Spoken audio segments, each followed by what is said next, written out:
শিক্ষকেরা ভোটের কাজে ব্যস্ত, প্রাথমিক বিদ্যালয়গুলিতে পঠন পাঠন নিয়ে উদ্বেগে অভিভাবক মহল। ভোটের কাজে ব্যস্ত স্কুলের শিক্ষকেরা, স্কুলে কিভাবে হবে পঠন পাঠন এ নিয়ে উদ্বিগ্ন অভিভাবকেরা। তমলুকে পড়ল শোরগোল। রাজ্য জুড়ে শুরু হয়েছে এসআইআর এর কাজ। ৪ নভেম্বর মঙ্গলবার থেকে বুথ লেভেল অফিসাররা নির্দিষ্ট এলাকার বাড়ি বাড়ি গিয়ে ফর্ম বিতরণ ও তথ্য সংগ্রহের দায়িত্বে নেমেছেন। জেলা জুড়ে বিএলও হিসেবে নিযুক্ত হয়েছেন প্রাথমিক স্কুলের শিক্ষকেরা। স্কুলে পঠন পাঠনের পাশাপাশি ভোটের কাজের চাপ এসে পড়েছে প্রাথমিক বিদ্যালয়গুলির ওপর। শিক্ষক শিক্ষিকারা সরকারি এই দায়িত্বে যুক্ত থাকায় স্কুলের পঠন পাঠনে বিঘ্ন ঘটছে বলে অভিযোগ অভিভাবকদের। মথুরি ২ নম্বর প্রাথমিক বিদ্যালয়। কতজন শিক্ষক রয়েছেন এখানে? আমরা ৬ জন রয়েছি। তার মধ্যে বিএলও পদে কতজন কাজ করবেন? আপাতত আমরা ৪ জন অ্যাপয়েন্টেড হয়েছি এই কাজের জন্য। ছাত্রছাত্রী সংখ্যা ১৪৪।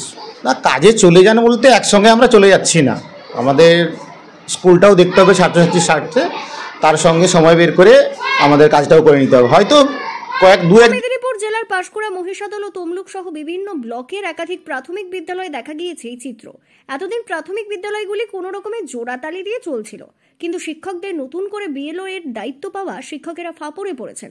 বিএলও হিসেবে দায়িত্ব কখনো সামলাবেন, আবার কখন শিক্ষক হিসেবে পঠন পাঠনের দায়িত্ব সামলাবেন।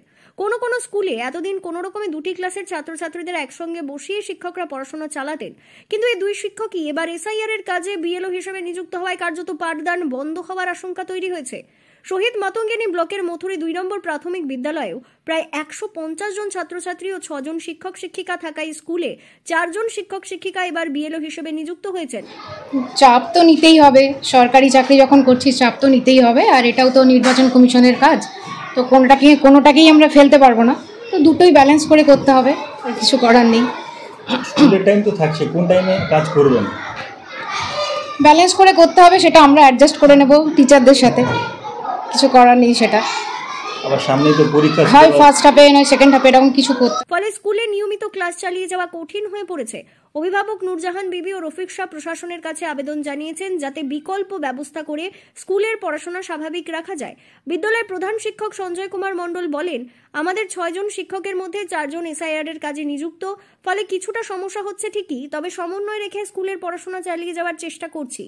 অন্যদিকে বিএলও দায়িত্বপ্রাপ্ত শিক্ষিকা বিউটি অধিকারী চক্রবর্তী জানান, সরকারি কাজের চাপ তো থাকে, পরিকল্পনা করে 2টি দায়িত্ব সমানভাবে পালন করার চেষ্টা করছি। শিক্ষকদের সামনে এখন একসঙ্গে 2টি দায়িত্ব, সরকারি কাজ ও পড়ুয়াদের শিক্ষার মান বজায় রাখা। আর এই পরিস্থিতিতে প্রাথমিক বিদ্যালয়গুলিতে পড়ুয়াদের ভবিষ্যৎ নিয়ে চিন্তায় অভিভাবক মহল।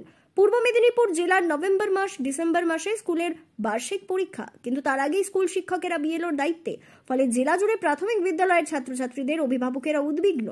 পূর্ব মেদিনীপুর জেলার তমলুক থেকে সৈকত শের রিপোর্ট, লোকাল 18 বাংলা।